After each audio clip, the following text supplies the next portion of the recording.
Il est 8 heures ce 17 juillet 1996. Revoici ce président aux allures de mythe vivant. Paul Biya, la joie et l'admiration non dissimulées, l'accueil, c'est le cas de le dire, à bras ouverts.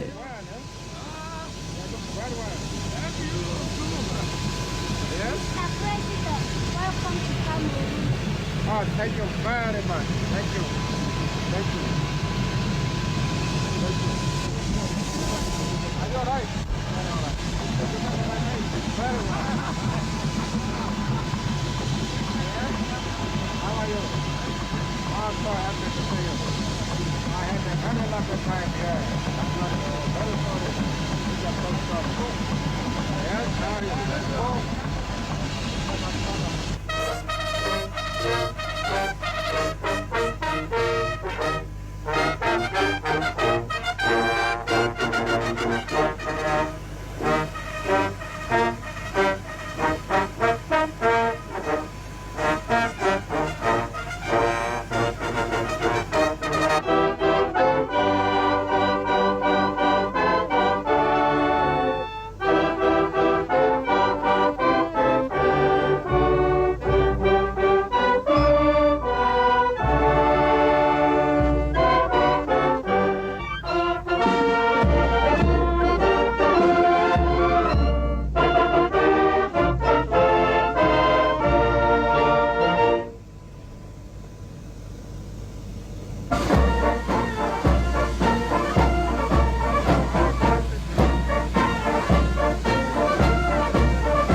Le communiqué protocolaire de l'événement annonçait une escale fraternelle d'amitié et de travail, originale, comme le sont les honneurs de première classe.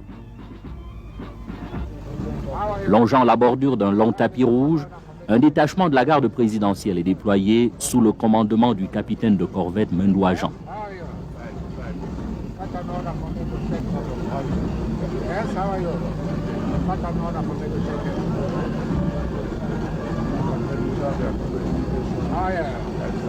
La traditionnelle revue des troupes effectuée, le président sud-africain se fait présenter le gouvernement camerounais. L'équipe est au grand complet. Hormis le premier ministre chef du gouvernement, les deux vice-premiers ministres sont là.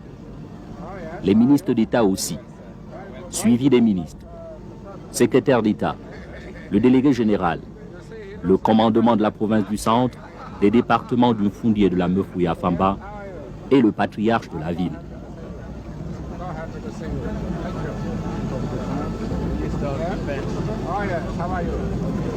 Nelson Mandela se dit heureux de rencontrer cette élite dirigeante camerounaise. En fait, c'est celle-ci qui est véritablement honorée de pouvoir enfin serrer la main à ce héros qui a survécu à 27 années d'emprisonnement et de bannissement.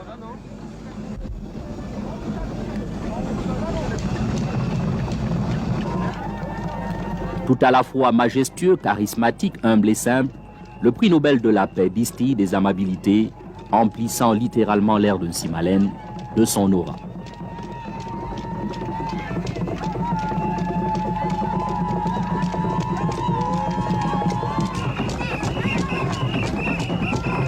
Et de fait, les drapeaux des deux pays flottent au douvent matinal. Des portraits géants de l'illustre hôte peints de mille manières au reflet de tous ces âges sont brandis par une colonie considérable de militants euphoriques.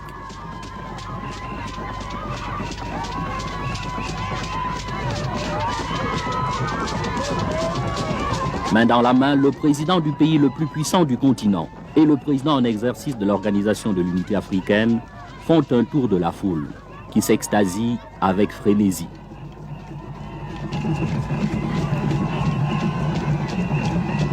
Suivent 40 minutes d'échange dont la presse a largement le temps de capter des bribes.